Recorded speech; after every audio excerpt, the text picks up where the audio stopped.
बहनों द्वारा अपने भाइयों की सुरक्षा को लेकर जिस तरह से परंपरागत तरीके से भैया दूज का पर्व मनाया जाता है वो काफ़ी धूमधाम से गुमला में मनाया जा रहा है। इसको लेकर महिलाओं में काफ़ी उत्साह का माहौल देखने को मिल रहा है। सुबह से ही महिलाएं पूरी तरह तैयार होकर इस पूजा पाठ में लगी हुई हैं और जो पूरा विधि विधान है उसमें जिस तरह से पूजा पाठ की जाती है, पूरा मंत्रोच्चारण के साथ पूजा पाठ की जा रही है। वहाँ पर जो गाय के गोबर से जो आकृति बनाई जाती है, पहले तो आकृति का निर्माण किया गया, उस आकृति में पूजा पाठ करने के बाद पूरा विधि विधान से लोगों ने पूजा पाठ किया और इसको लेकर बहनें सुबह से ही उपवास में थी और बहनों ने अपने भाई की लंबी उम्र को लेकर पूजा पाठ की है। और सबसे बड़ी बात यह है कि इस पर्व में बहनों द्वारा भाइयों के उन लोगों को कहीं ना कहीं नाश करने की भगवान से आग्रह की जाती है, उनको श्रापा जाता है जो उनके भाई के अहित चाहते हैं, जो उनके भाई के दुश्मन होते हैं, उनके भाई के जीवन में आने वाले कष्टों को कहीं ना कहीं उसे दूर करने की कोशिश की जाती है। तो ये परंपरा लंबे समय से चली आ रही है और आज भी ये परंपरा पूरी विधि विधान से मनाई जा रही है। गुमला जैसे आदिवासी बहुल इलाके में भी इस तरह की परंपरा लंबे समय से चली आ रही है और पूरी तरह से महिलाएं समूह होकर इस पूजा को करती हुई नजर आई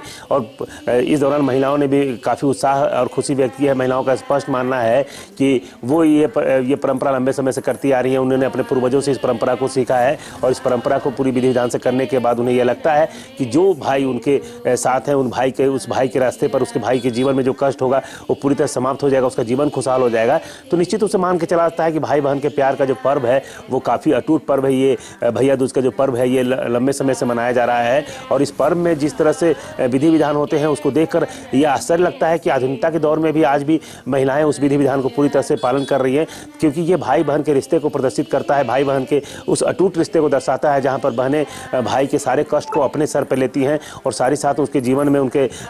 जीवन काल में आने वाले कष्टों को कहीं ना कहीं नाश करने के लिए भगवान से आग्रह करती हैं। तो निश्चित रूप से काफ़ी उत्साह के साथ मनाया जाने वाला पर्व गुमला में भी काफ़ी उत्साह के साथ मनाया जा रहा है और महिलाओं में इस पर्व को लेकर जो उत्साह है वो देखते ही बन रहा है, जो निश्चित रूप से काफ़ी सराहनीय है। भारतीय सभ्यता संस्कृति में वर्षों से चली आ रही है परंपरा। आधुनिकता के दौर में हम भले ही कितना आगे चले जाएं लेकिन वर्षों से चली आ रही है परंपरा निश्चित रूप से काफ़ी अनोखा है और इस पूजा पाठ को देखने के लिए भी आसपास के लोग जुड़ते हैं, क्योंकि इस पूजा पाठ करने का जो तरीका होता है पूरा तरह से अलग होता है और इसमें लोगों की आस्था और विश्वास इस तरह से बनी होती है कि अपने आप में आकर्षण का केंद्र बना होता है। तो स्पष्ट कहा जा सकता है कि लंबे समय से चली आ रही भैया दूज का जो पूजा का जो परंपरा है आज भी समाज में पूरी तरह से मौजूद है और यहाँ पर कोई आडंबर नहीं है, कोई दिखावा नहीं है, कोई आधुनिकता का प्रभाव इस पर्व पर नहीं हो पाया है। पूरी तरह से परंपरागत विधि विधान से इस पर्व को मनाया जाता है। द न्यूज़ पोस्ट के लिए गुमला से सुशील कुमार सिंह।